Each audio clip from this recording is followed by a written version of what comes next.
Right, hello and welcome to another edition of the Typical Boro podcast. I'm your host Steve Dixon. As usual, you can listen to it on the Red every Tuesday 6 till 7. Please follow us on X, please follow us on Facebook.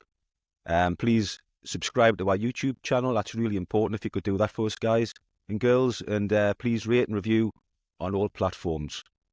Right, here we go. I've got the two faces on my screen in front of me. We have Mr. Graham Bandy. You okay, Graham? All good, yeah, ready to go. And Mr. John Cutler. Good morning, John. You okay? No, I'm not okay, but morning anyway. Health. I thought that might be the response. Right, we're going to start off, obviously, Coventry City at home. Big game, big 3 points up for grabs. As we know, it went horribly wrong. So I'm going to peel it back to you two gentlemen making your way to the stadium. There was a lot going on Saturday. We had, obviously, the club were, promoting their stance on knife crime. We had, the club come out and asked supporters, could they all please not wear red on the day? We obviously had a change of kit on the day. Middlesbrough were going to wear an all-white kit for promoting the stance. Just going to come to you, Graham. What did you think going to the ground? What was your feeling regarding that situation of no red on the pitch, no red in the stands? I'm all for the club taking a stance, but I'm also a fan of keeping politics away from football. If I'm being brutally honest, I think it's a bit of an escapism is football. It's a release from day to day. For me, I just think it should be kept to one side. If I'm being brutally honest, so I didn't really think it sort of hammered home the point. If I'm being honest, really. So no, I didn't think it was that good an idea. If I'm honest. Yeah, I tend to agree. I thought the intentions were there. Obviously, it's a really big issue on Teesside and stuff, and it needs addressed and needs brought up. But I'm a bit the same. I'm not happy with mixing sport in general with politics or social issues. I think the key is to raise awareness, but I think people are already aware. Knife crime is rife. It's not up to football to sort that issue. Yeah, that's down to the judiciary system. If I'm like I say, I've said it a lot of times. If I'm being brutally honest, but I don't really think that's a good mix. I thought the push, on the social media side of it, the push on the TV stations and the fact that Middlesbrough were going to wear an all-white kit, I thought that was more than enough. I just thought when you pushed it a little bit further into asking supporters to change the match day ritual and what they would wear and not wear, I'm not sure that was a great idea on the day. I agree with that. Do you have any opinion on the situation in the atmosphere yesterday regarding that? Yeah, it was a great initiative by the club. I'm all for them selling the shirts and it all to go to good causes to raise the awareness. But to ask fans not to wear red, I thought was a bit of a strange one. Even in the fan zone outside the ground before the game, I thought the atmosphere was a bit weird. Like I say, to ask adults and especially young kids not to wear red on the day, I thought that was a little bit of an odd thing. But all for raising awareness and that. And I've read a few things on X after the game yesterday and today where people mentioned about the red faction being really quiet. I don't know if there was some kind of protest by them about being told not to wear red or whatever, but I don't know. It was a real strange atmosphere yesterday, so I don't know. Yeah, I agree. It was almost like attending a funeral. I met you in the fan zone before the game, and everybody seemed subdued and quieter than usual. It was a real strange atmosphere, and I think that followed everybody from the fan zone into the stadium, where it was a little bit flat, a little bit strange seeing the boys running out in white. But anyway, enough about the political stuff, because unfortunately our three ugly mugs are on the screen to talk football.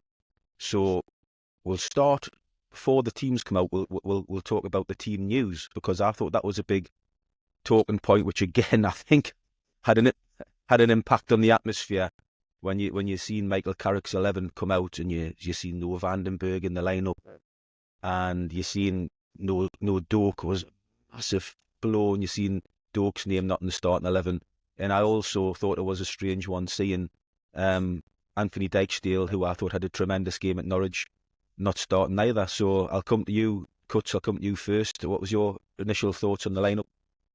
Well, I like Ayling, but I'm a massive advocate. If you play well, you keep that shirt.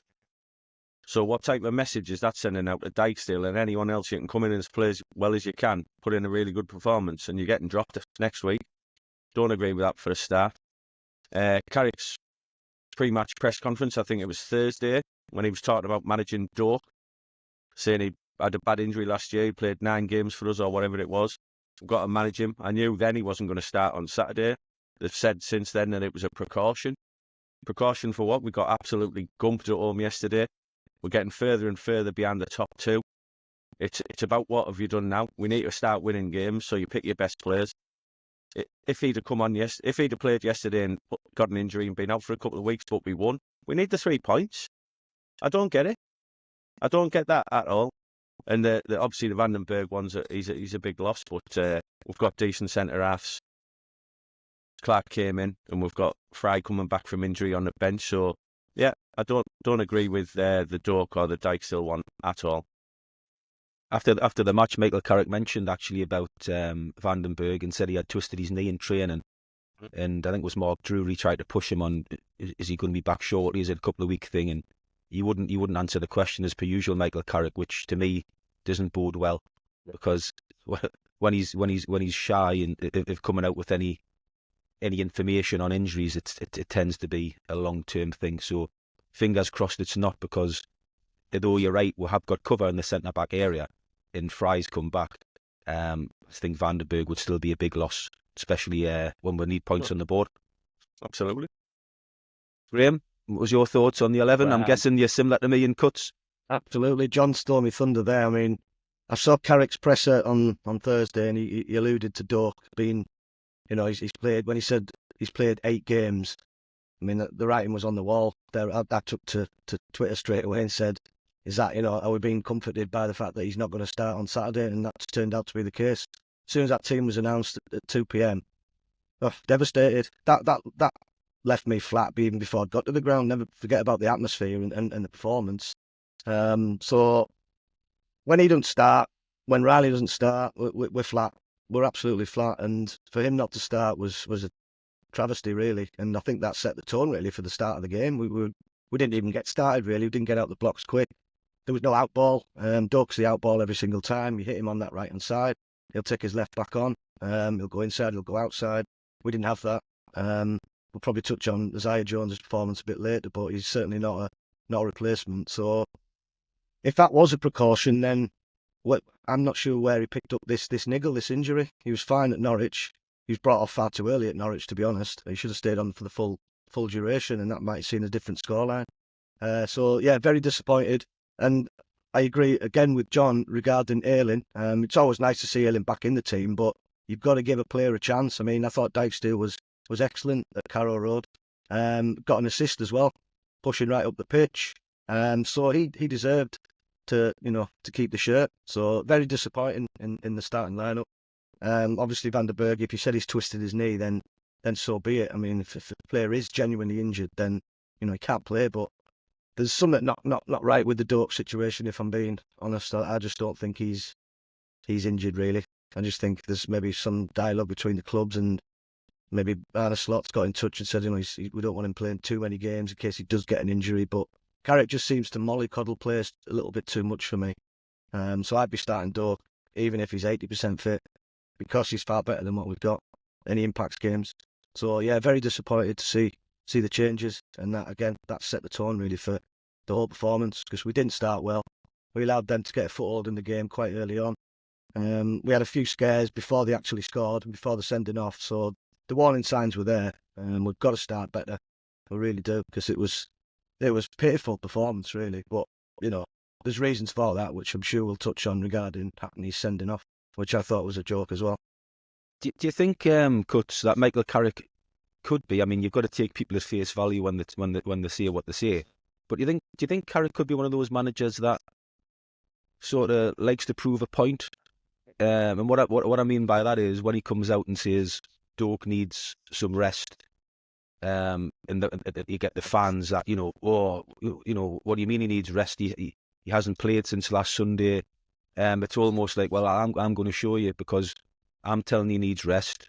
He's not injured, but I'm going to give him some rest because I've told he needs rest. And we're going to play Isaiah Jones, and he's going to sit on the bench. The same way as in the past with this international break situation with Riley McGree. I'm telling you, he can't start on Saturday, so I'm not starting Riley McGree on Saturday. All the supporters want him to start on Saturday, but I'm almost going to go the other way and show you lot that he doesn't need to start on Saturday. Is this a trait of Michael Carrick's makeup, that he's got a stubbornness that when he says something, he's got to sort of follow out his actions? It might be, but his stubbornness is going to end up with him being on the dole. So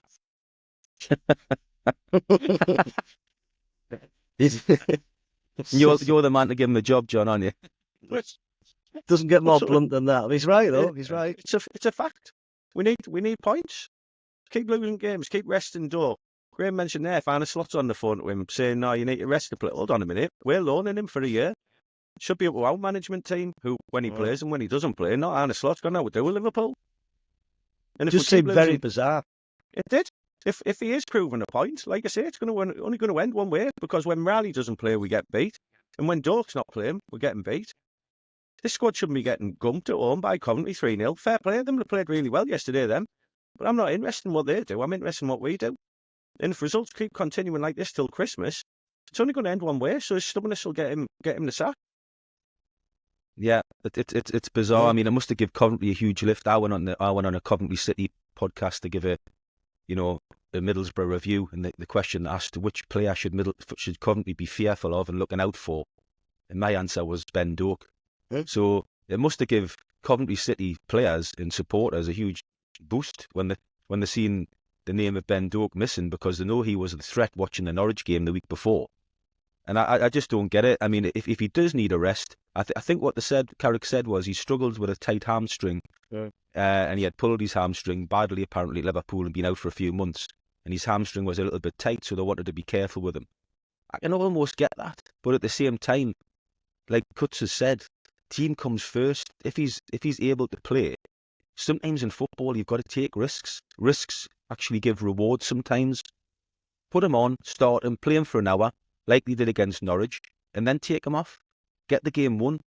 But straight away will give, for me, the opposition a huge lift in terms of team selection and the atmosphere situation as well. So we'll get into the game. For me, we ran out like prime Leeds 1970 and started to play like Billy Smart Circus. It was an absolute clown show again on show.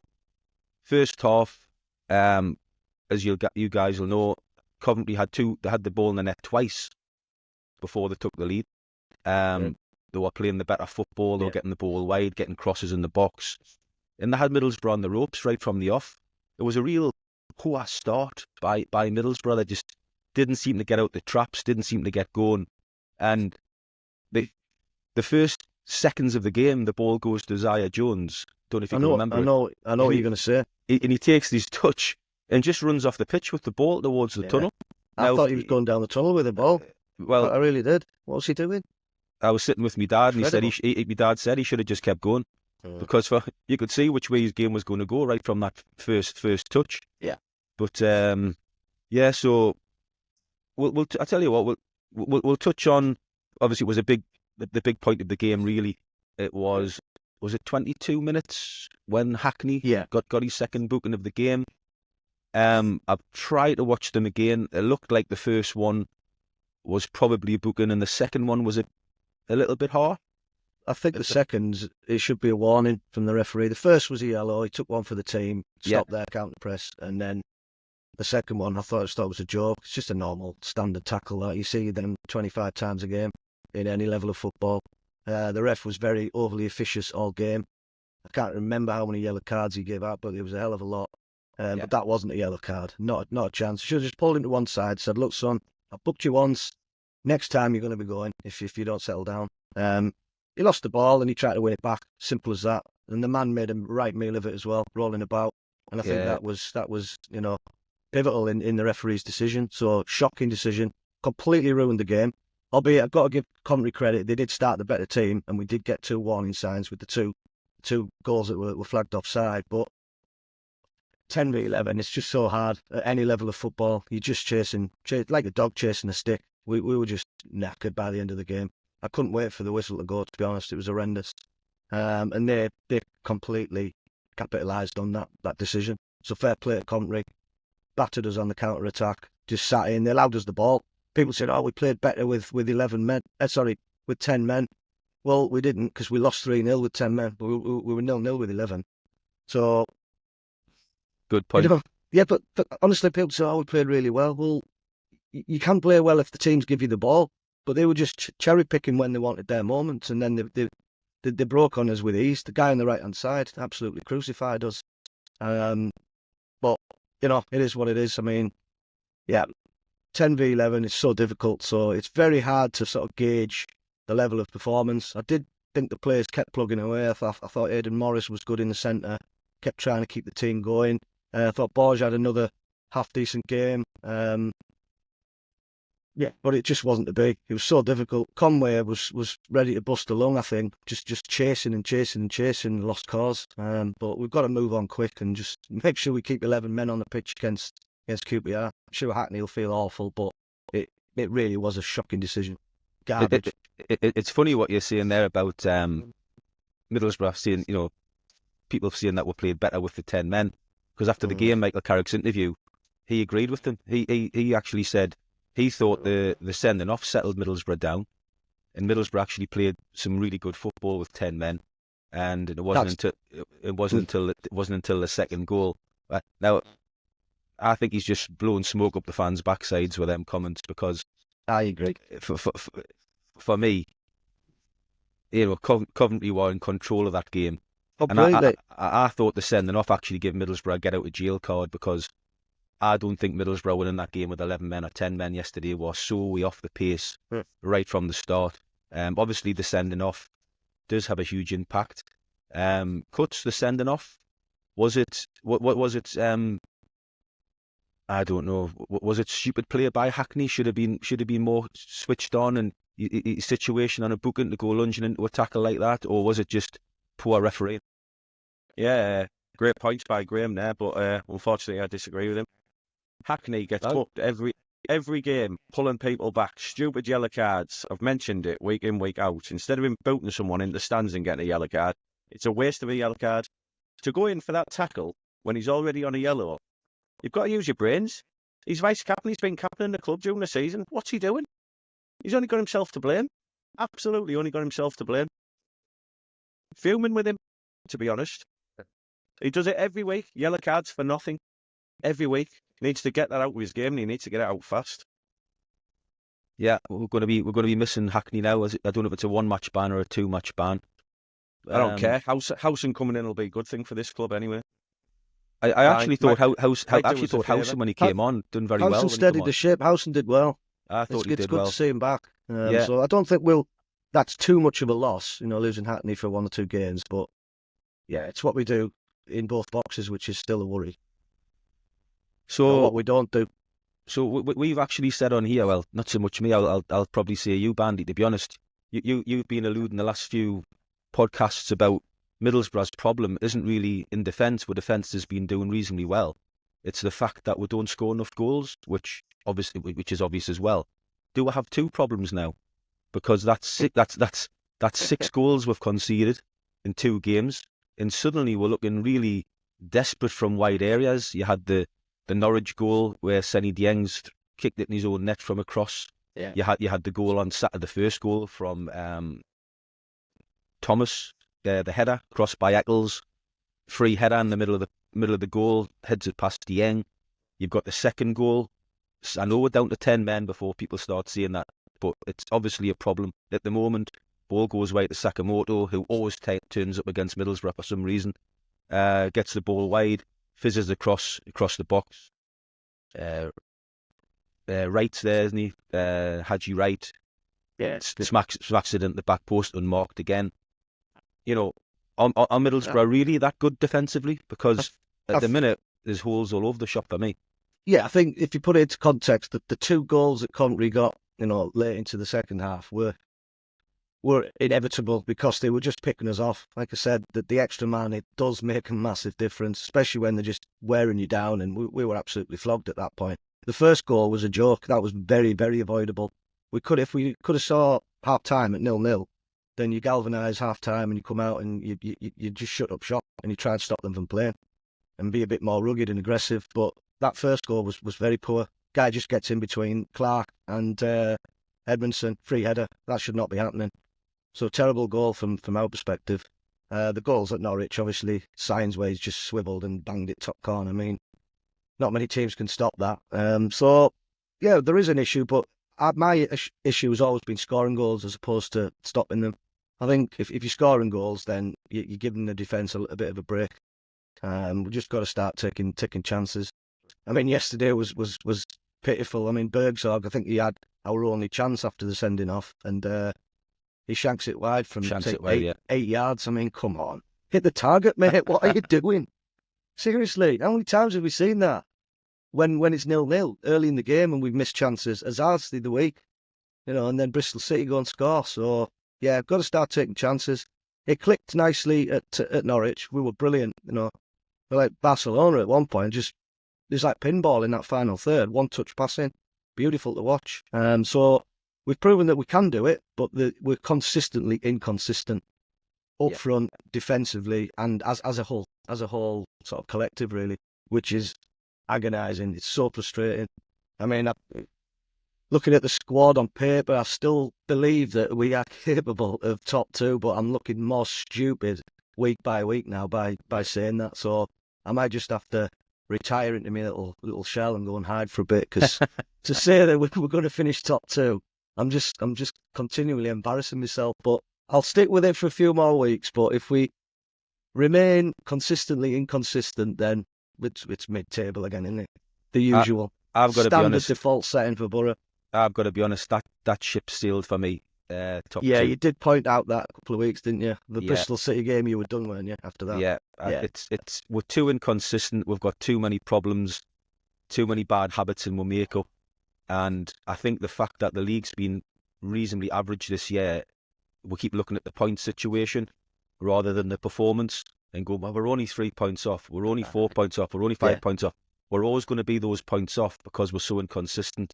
Yeah. And we've got so many flaws in our makeup. I mean, we're going now into, we've had a quarter of the season, and I think one of the main problems is Michael Carrick still doesn't know his best 11. I think that's part of the problem defensively. We'll keep chopping and changing. You've got Dijksteel in, Dijksteel out, Eland's in, you've had Vandenberg in, Vandenberg's out, Edmondson's in, Clark's back in, Clark's out. And it's just, as a unit and a goalkeeper, you need to have consistency. And I think Michael Carrick's actually missing one of his best assets now. He's losing it, which was when he first came to the club, he literally picked the same 11 every week for an injury and suspension, and he played them. And he very rarely made substitutions until late on. And every week you knew what the Middlesbrough side was going to be. And for whatever reason, he's come away from that. And he's become a bit of a tinker man. And he's like Ranieri, he's tinkering with his team all the time. Changes every game. One time you knew exactly, like I said, what his team was going to be. Now you turn up at the Riverside, or you listen to it on the radio, or you're travelling on a bus to an away game, and you don't know what his 11's going to be. You're looking at your Twitter, think, what's the team going to be? And nearly every week there's 1 or 2 changes where you go, what? What's he playing for? What's he in for? What's your thoughts, Cuts? Is this tinkering by Michael Carrick? Is that actually to his detriment? Well, results show you that it actually definitely is to his detriment. You've got to, especially at the back, they've got to know keeping the line and all that kind of thing. 2 centre-halves. I've always said that you need really 2 centre-halves to play between 28 and 40 games of your season. I think it's vital that they have a good partnership together. We're not getting that at the moment, albeit I think more so at the back because of injuries. But yeah, ultimately, he's the manager, so he takes all the blame. We can talk about Hackney yesterday, like I've been very critical of him. Players have to take a little bit of responsibility as well, but ultimately it lies with the manager, and they're judged and defined by results on the pitch, which aren't good enough. Yeah, 100%. I'm going to come to you, Graham, with this. So, how good? You touched on it slightly before, actually. I'm sure you've seen my notes. I'm going to ask you just how good are Middlesbrough? And I'm going to come to you with afterwards cuts as well. Just how good are we? Because I keep hearing we've bought brilliantly in the summer. Michael Carrick's been backed. The players that have come in are all excellent signings. Steve Gibson's given some money. Yeah, we're a quarter of the season in. We're sitting in 10th in the league. We've just been hammered at home by Coventry 3-0. We're heavily reliant on an 18-year-old kid that's come in last minute in the transfer window, who was not even part of Michael Carrick's plans. It just sprung up last minute. He was available from Liverpool. Middlesbrough brought him in. At the time, I was thinking, what we're signing him for? Where's he going to play? Doak? We've got Jones, we've got Azaz, we've got McGree coming back. He's bought Bergzog, he's bought Hamilton from Man City. The last thing we need is another player to play behind Latty Lat. Yeah, he comes in last minute, 18-year-old. He's played the last 8 games. He's been tremendous. Great signing. How good is this Middlesbrough side and squad without Doak? And are we like sort of, don't know, kidding myself on how good this team and squad is? I'm probably guilty of believing the hype myself, because I do look at that squad on paper and think, wow, that is capable. I'll still say it, of a top 2 placing. But we're a little bit all fur coat, no knickers, really. We're like a vanity project. Oh, don't we look great? But end of the day, we concede goals and we don't score enough. And that is down to a number of factors. Players not being good enough, not having the composure in the final third to finish chances, not being switched on enough to see a game out or to defend an attack. Manager making poor decisions, poor starting selections, and also his in-game management. It's got to improve. I mean, yesterday we were just waiting for subs to come on. Far too late. Anyway, the game was done, so we'll forgive him for that one, because it turned into a bit of a Mickey Mouse game yesterday. It was nonsense. But there's other games where you're hoping that he makes a decision to counteract what the opposition manager's just done, but he doesn't. He's quite polite. He's quite accommodating. He'll just stand and sort of stroke his beard and have a look around and wonder what to do. Just be a bit more reactive. Just show and have some gumption that you can sort of combat these teams and go toe to toe with them. But I just like to see us play with a bit more conviction and bit more, just be a bit more streetwise as well. I think that's to our detriment sometimes. We're almost too nice. We don't really have any aggressors in that team. You probably look around thinking, who's going to really get wired in and mix it up in against the opposition? Possibly Howson. Hackney tried it yesterday, but obviously it didn't work out. He got sent off. So just be a little bit more experienced. We're a little bit naive for me, and it's so frustrating seeing points dropped week on week. I mean, we're 11 off the top now. Yeah. That's gone quick, hasn't it? I remember when we were 3 off the top, then 4, then 5, then 6. Now we're into double figures. Before we know it, whoever's top, Sunderland, Leeds, Sheffield United, whoever, they'll be miles ahead, and we'll just be looking forward to next season. So we've got to be quick to not write this season off quickly and get back on track. But we've got 2 games coming up where we should win. But we said that. Well, I said 9 points from Coventry, QPR, and Luton. There's 3 gone down the pan straight away. So we've got 2 games to rectify that situation. We need 6 points just to get us back into that, the top echelons of the league. Cuts, what do you think? Are Middlesbrough, with the new signings and the players we've brought in, are we really the next big thing? I think in games we've showed this season how good we can be. Massive thing is the consistency. I've said it. I said it last week after the Norwich game. I think when we're on it, we can beat any team in this league. I'm like Graham. I still believe they can make top 2. But the murmurings are starting about Michael Carrick, and I can understand why they're starting, because this squad's definitely underperforming. Is it all his fault? No. The players as well have got to take a lot of the blame. As I say, I slightly disagree with you, with both of you really, regarding the strength and talent in this Middlesbrough squad in terms of top 2. I think we've got too many flaws within our makeup, which I didn't see at the start of the season. It reminds me, and don't get us wrong, I'm not comparing this Middlesbrough side to the one I'm going to mention, but I remember when Gordon Strachan came in and he was backed by Steve Gibson and he brought in Chris Boyd and Scott MacDonald and McManus and Kevin Thompson, and they all came down. And we had a big Don't forget Willow Flood. And Willow Flood. Barry Robson, what a player. What do with him now? Yeah, and we had all these players come down, and I had high hopes. And I watched the first day of the season, I think we got beat 3-1. And I said to my dad, they look like a relegation team. And I haven't got the same feelings about this side, but what I mean is I've got the same feeling in the pit of my stomach that we're not quite good enough, and we've got too many flaws within our makeup. And if you look at it at the moment, if you're an opposition side looking at Middlesbrough, look at the goalkeeping situation. Senny Dieng again on Saturday, 4 shots on goal by Coventry, 3 have hit the back of the net. Doesn't save enough, whether it's his fault or not. At some point as a goalkeeper, you've got to make a save, and you've got to make some good saves. So it's quite strange because people don't blame Senny Dieng. What could he do with that? He had no chance for this, he had no chance for that. Right, he can't have no chance for everything because he's not saving anything. I think it's obvious which ones he's messed up in. I mean, the one at Norwich was garbage, but he did make a good one-on-one late on yesterday, but yeah, it's irrelevant. The game was already gone. So well, that's right. So if you're an opposition manager, like I say, you look at the goalkeeping situation. I think you think you can probably get some joy there. Left back situation, Borges, he's improving, no doubt, actually improving. But I think there's a weakness in that area. Michael Carrick doesn't know, his best striker. He's not sure whether he wants to play Conway or Lat. I still don't think he knows what he's doing with either player, which one should start, which one shouldn't. That's given a situation, given a problem. If Ben Doak is injured for a period of time, I think we've got a huge problem on the right-hand side. Yeah. Now, how far off is Marcus Force? Well, he's played 2 games, hasn't he, for the under-21s? I think he played midweek, didn't he? I thought he might have been on the bench yesterday. Cause I was hugely surprised he wasn't involved. Hugely disappointing, because he would have been a nice fit. If Doak is out, then I would have played him. But obviously, when he's fit, I would play him, but he wasn't available yesterday.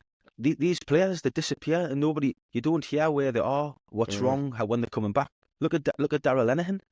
How long is that guy going to be injured for? I mean, is he in a cupboard with Sammy Amiobi? I mean, where is he?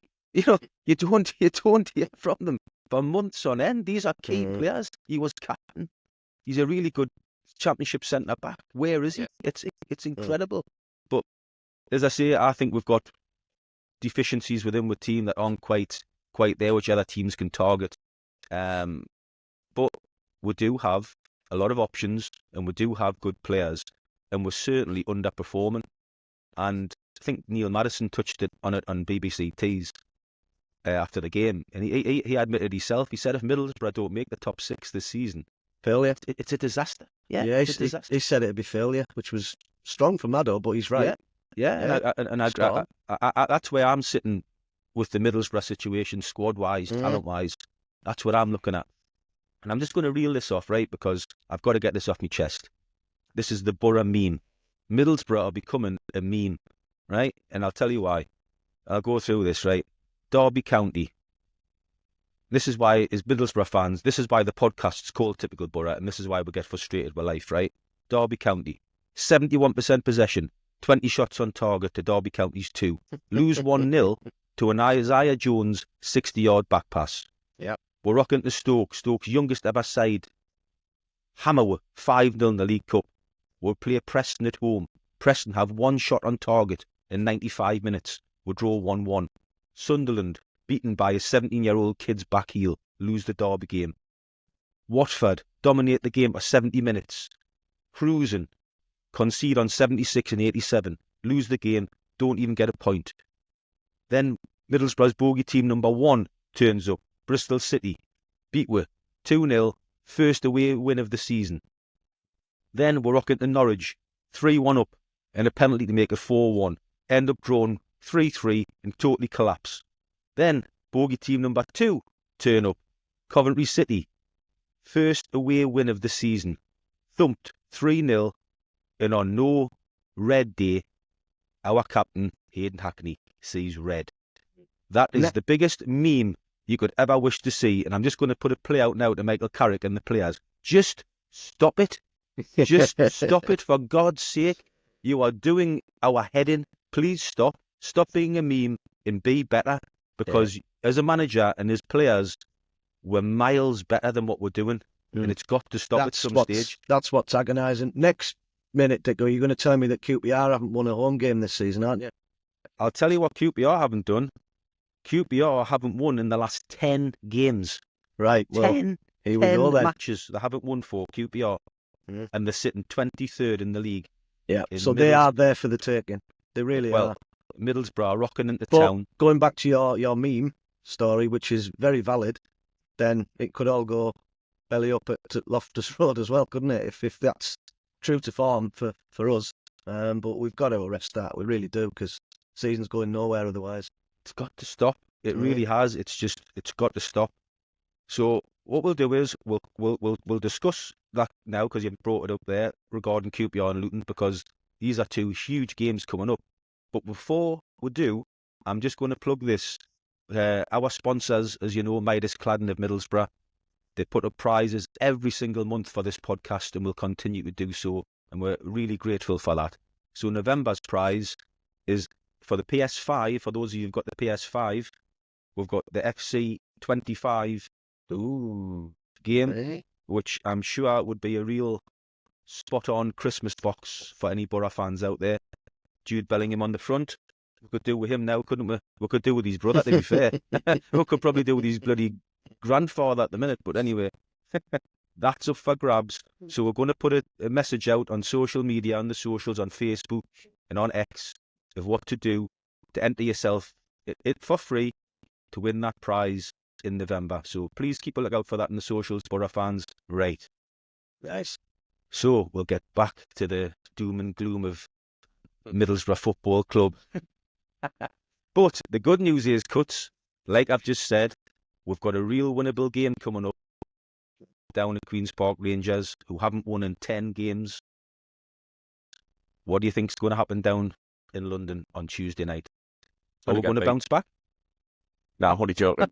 To be fair, to be fair, all these stats. I was convinced by that. I was as well. I'm sick of hearing about bogey teams and all that, and it's different players that are playing every week. I don't go in for all of that. I think it's more a fans thing than a players. I don't think it's in the players' head yesterday, though. We haven't beat Coventry for 8 games. They haven't won away from home, blah, blah, blah. And if Carrick is saying to them, no, we're playing Bristol City, we're playing Coventry, they haven't won away all season, you should definitely win. Well, that's showing a complete lack of respect for the opposition. We should play QPR on Tuesday night as if we're going up against Manchester City. That should be the mindset every single game. I've said, sick of the back teeth saying every game in the Championship's tough. I don't care that we've lost, haven't won in 10 games, doesn't matter. We've said it could be typical Boro, go there, get gumped again. But we could also go there and win 5-0. I'm still in the side where this squad should be making top 2, and I still think they can. But they need to get it together. They need to get it together quickly. So if we're going to go for what I'm predicting on Tuesday, you can put everything in a hat and pick one out. It could be anything. Literally, we could see a bag of spanners, or we could see a world-class performance. Who knows? But if we turn up, we'll win. That's the be-all and end-all, and it's down to Carrick to pick the right team, get the players motivated, and the players as well to put it in on the pitch. You mentioned about signings earlier on. There's only been Doak and Morris that have shown anything this season out of what we brought in last year. You can talk about Borges improving, blah, blah, blah. Some player chipped the ball over his head yesterday and then ran away from him. It's just too easy with him. I don't get that he's improving, blah, blah, blah. Yep, okay, he couldn't be any worse. But the alternative is we've got a young kid as a left back. I think we give him a try, me. I honestly do. But yeah, McCormack, yeah. I don't rate Yes, Paul I think his time will come. Yeah. But going into Tuesday, encouraged by what I've seen from him. I think he looks a good young player. Yeah, I think so as well. Going into Tuesday, I'm going to predict a win. We're going to absolutely thrash someone very, very soon. And hopefully that'll get us going, win 7 or 8 in a row, which I fully think we're capable of doing as a squad. I'm just annoyed at certain actions by certain players. Hackney yesterday, the management changing players. Ultimately, if this squad when you alluded to earlier, don't finish in the playoffs this season, Michael Carrick will not be here or shouldn't be here next season if we don't finish in the playoffs. Minimum. Strong word. So in your opinion, if Middlesbrough come 8th, 9th this season, you think Michael Carrick needs to be removed, yeah? 100%. With this squad. 100% if we don't make the playoffs, it's failure. I think if we don't make top 2, it's failure. So I think he would know himself definitely as well. Playoffs. He won't be here next season if we don't make the playoffs. Well, it's surely failure. Do you But think you're right. he will be? Do you two think? Yes or no answer. Will Carrick be here next season if Boro don't make the playoffs? I think yes. I think yes as well. Yeah, I think he would be. Just purely because I don't think Gibson could be bothered to try and search for another manager. And if Carrick is happy to stay here, then he would just go with it again. And as fans, we would just have to suck it up and see again. Okay, so you think he's going to be here next season? So I'll slightly change that question. You're both Steve Gibson. If Boro don't make the playoffs, do you make a management change for next season? Yes or no? Depending on availability of quality managers, then you'd have to think on that seriously, because if there's nobody around to replace Carrick, then you'd keep him. I think you'd keep him. I think the problem the club have in got, the hope that we do improve. He is still young. He's still learning his trade, but he is replaceable. He really is at the moment. So I think we've got to wait and see what happens this season, and then look at it pre-season. I think the problem we've got is the club have sort of backed themselves into a corner with Carrick by A, he got a new contract in the summer for 3.5 years, and B, we've sort of built the club up around Carrick and Kieran Scott. He fits the Kieran Scott mould of a young coach. He's not a manager, he's a coach. And the players that we'll bring in are to play the Michael Carrick way, the 4-2-3-1. He's really rigid with that. He doesn't like changing it. And the squad and the personnel fit the Michael Carrick mould. And the only way I could see it changing is if he had a real disastrous season, would look for a manager that plays the same style as Michael Carrick and make the change that way. Because if you don't, you've got another problem where you're going to have a huge turnover of players changing, because another manager is going to come in who plays his own way, wants his own staff, wants his own system, his own style of coaching, and then you've got another huge turnover of players leaving the football club. And I don't think the club financially are in a position where they could deal with that. Yes. So for that reason alone, I think Michael Carrick's here. As long as we're there or thereabouts, he's here for the long haul. I think so as well. We've never had continuity with the manager. We've always flipped it, haven't we? Yeah. We've gone progressive, possession-based football to then, switching to Warnock, to Pulis, to Aitor. It's chalk and cheese. Some of the styles. Well, the club I'm content with the way we play now, but we just need to improve. The club have said, haven't they, that regardless of management, they're bringing players in to play a set formation in a set type of football. And you're talking about there, unless we have a disastrous season, he'll be here next season. 7th for me is a disastrous season. With this squad, it's a disastrous season. I think it is as well. Yeah, but I still think Gibson would be accommodating with that. I think he'd think, okay, we're a bit unlucky. We'd get the spin all pre-season again, and then everybody will get up again, and we're fed false hope yet again. But I still think he'd be here. Yeah, me too. I do. Don't get me wrong. Don't get me wrong. I'm still fully behind him. But I'm not going to sit here. I'm not going to sit here and sugarcoat what we're watching, because it's not good enough. That's a fact. It's nowhere near good enough for this squad. I think actually he's the man to blame. I think actually this rigid 4-2-3-1 again is a little bit to the detriment of Michael Carrick and the squad as well. I wish he had a bit more of a plan B.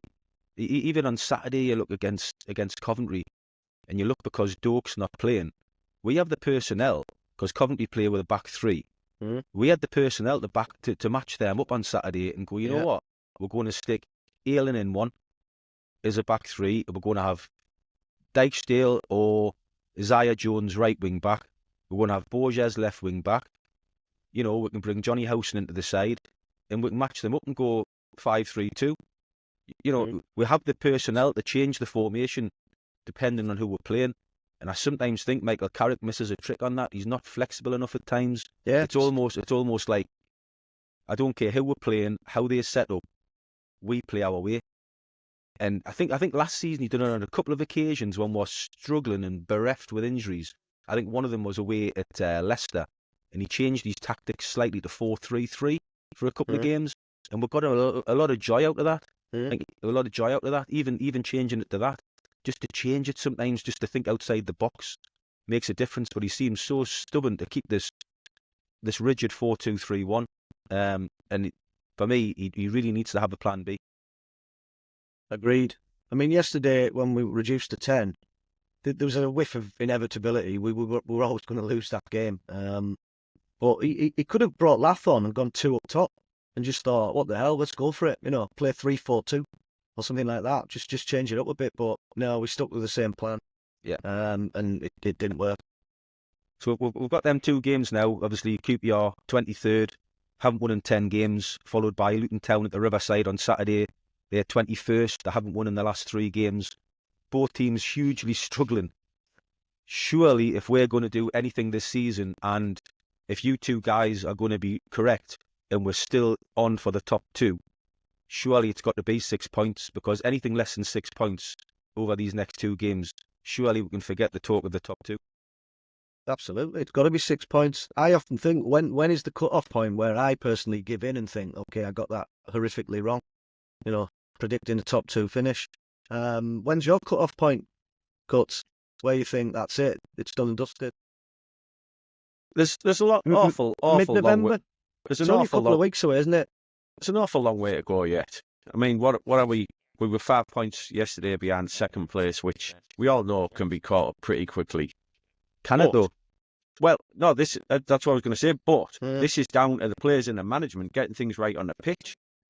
So, like I say, I like Carrick, but I'm not going to sit here and not criticise him for things that I think are wrong. And I think if you look on social media and certain people you hear talking in and around the ground, I think it's getting more and more where people are moaning about Carrick, and that's a snowball effect. If it gets to the point where it's going to start becoming toxic in the ground, because our home form this season and last season, it's been nowhere near good enough. Since we had Akpom and Archer and all that, we were playing brilliant at home. Our home form hasn't been nowhere near good enough, and it's got to massively improve that for a start. That's where it's got to start for us to get anywhere near the top 2. Yeah, it's affecting atmosphere as well, isn't it, now as well? You can talk about the atmosphere being rubbish yesterday, and a few of the home games rubbish. But the players have got to play the part in that as well to get fans up. I agree. Yeah, I think it's a two-way thing. Me and Graham are as optimistic as they come, still saying top 2. People will think we're idiots, and to be honest, we look like idiots at the moment. Yeah. But the players have got to get the fans going as well. I agree with that. It's got to be hand in hand. You can't just sit here and criticise the fans for not singing yesterday, because what was there to sing about? It's all right saying get behind the team regardless, but also I'm always one for me. If you want to show discontent at the end of the game, booing them off the pitch, fair enough for me. You're paying your money. I'm as entitled, in my view, as the next person who I don't even know sits anywhere else in that ground. They're paying their money going to watch. They have their own opinions. We all want the same thing. People have different opinions. So anyone wants to come on here or send us a message and say they think Carrick should be sacked, I'm not going to say they're wrong. That's their opinion, and they're entitled to it. I tell you what, there was still just under 25,000 on Saturday. That's a lot more than that performance deserved. 25,000 for Middlesbrough. It's still not a bad attendance in the Championship when you sit in 10th. We get good crowds. Crowd. Yeah, we should. The club should have no complaints about the level of support. Statistic for you boys, just regarding the top 2 aspirations. We actually had more points this time last season than we have this season, and we didn't even make the playoffs. So that's one to think about when we're looking at the top 2. There's the alarm bells ringing. Then that tells you where we're heading if we don't arrest this. Touch knows my thoughts last season, time and time again. I said that bad start is going to cost me, and I'm already. Well, Graham knows. A few weeks ago, I'd give up on the top 2 because you can't ignore the stats. You can't ignore what happens. For Middlesbrough to make the top 2 now, in my opinion, would have to go on a real tremendous run of games where we won something like 7 out of 8, something like that, and put right. Of course, that's possible. By the way, it's possible, but this side is how this side. The only consistent thing about Middlesbrough Football Club is that we're inconsistent. Absolutely. That's the only thing. Yeah. But before we finish, guys, we said we're going to do some fans' questions. So we'll just have a few questions because people have took the time to message me on the socials. Nice one. So, John Willow, which you've just alluded to before, he said that the same issues with players down to the level of competition. Huge questions on Carrick due to them starting so badly, even before the red card. Worth a shout out to Conway and Morris, who never stopped trying. You can tell a lot about the player's character in games like that. So Yeah. I agree with that. I thought Conway and Morris, to be fair, yesterday, they did put in the hard yards. So I agree with John there. You guys? I think I mentioned earlier, I thought Conway was going to bust along, just pressing and just trying to stop them coming out with the ball. He didn't have to put a shift in. He's the type of player that I would play every week. That's why I always have him ahead of Latte Lath. People say Latte Lath, his work rate's been good, but I think Conway's is better. And I think he's got a better finishing touch as well, which he proved at Norwich. So he would always start for me, Conway. And I thought Morris was good again. He's played better, but you know the circumstances in yesterday's game went against him. But he still kept putting in a shift. He was trying to play. He was trying to get us going again. So I actually felt sorry for him yesterday. I don't normally feel sorry for any players, to be honest. But he just tried and tried and tried, and to no avail. It was a desperate attempt really from him. But yeah, he'll always start for me as well. He did a fantastic little bit of skill of the pitch. Do you see He the did the little pirouette, the little turn. Pirouette, that was superb. Yeah. That was real quality. If you watch him, he's scanning all the time. When the ball's coming to him, he's already sort of picked out his next pass, so he just pops it off, little half-turn passes, and brilliant player, superb. He's only going to get better as well, so that's a positive. Conway's a positive. So yeah, I think they're absolute diamonds for us. They were the only two positives out of yesterday. So yeah. Yeah. Agreed. David Ralph put one in for Bandy. Yeah, Ralphie. Bet Bandy is fuming over the Doak decision. If he wasn't injured, I am as well. But I think we've covered that one. I am. Yep, Ralphie, I'm still fuming, mate. Not got over it. So the talk now would be, will he start at QPR? Because if he starts at QPR, then what actually was wrong with it? Yeah. If he's rested for Coventry City, but he starts at QPR, you're only looking at sort of 2-3 days difference. How has he suddenly benefited from having that rest? I'm not so sure that's. I think there's something more to that, really. Stuart Wallace was what we already covered. Really, did the club kill the atmosphere with the no red day?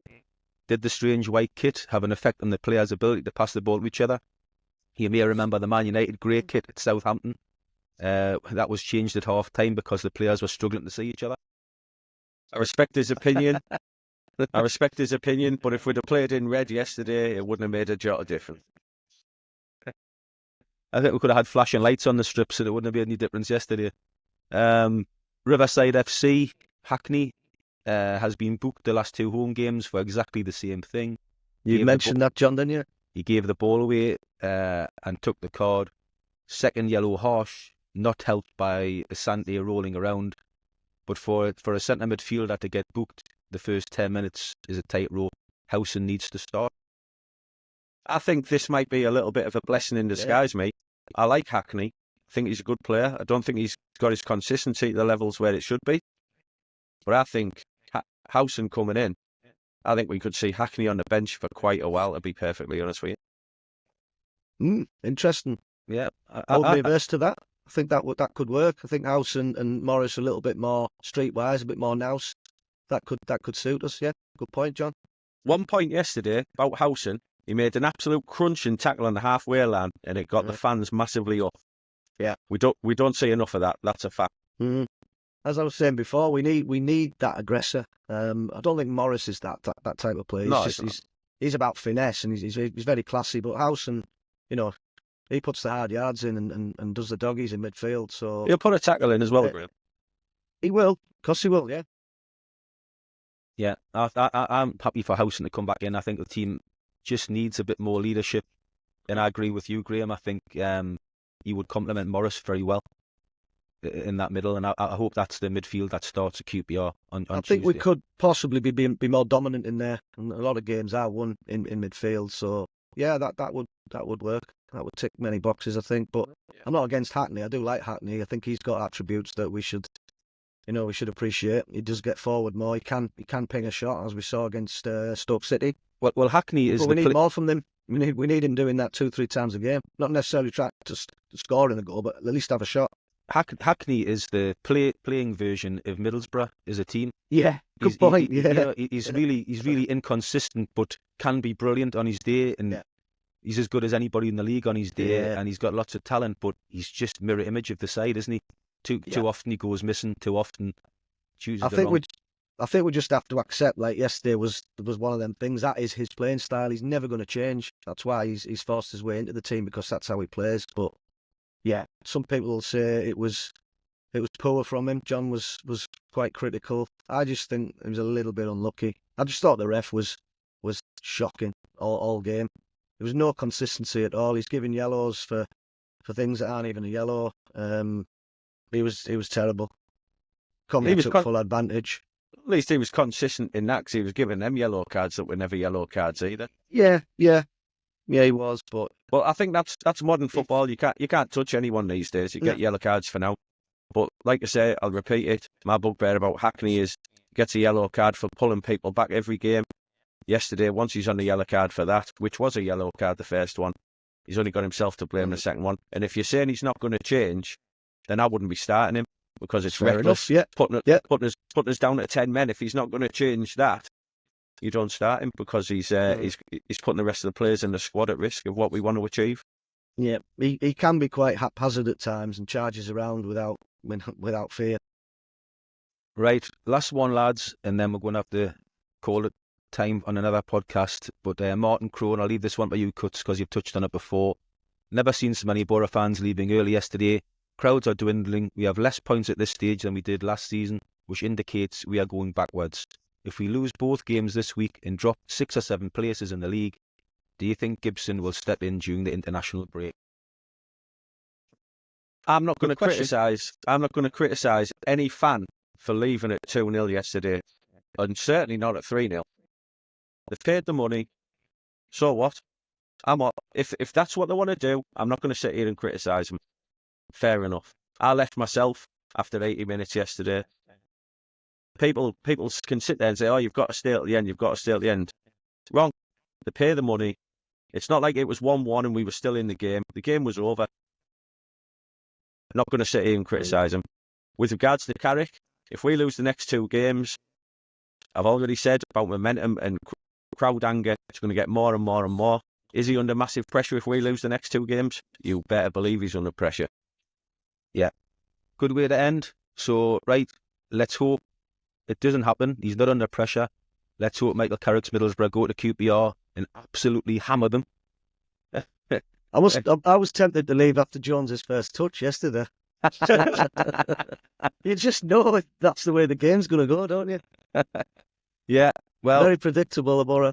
Let's hope on Tuesday his touch is perfect. We'll hammer QPR and we're rolling to Luton and roll them over and go into international break in a much better space and place we're at the moment. So absolutely. That's it for another week, guys. Thanks for coming on. Pleasure to have you on. And remember, don't say typical Boro. Watch it, listen to it, and we'll see you next week. Take care. Up the Boro. Up the Boro.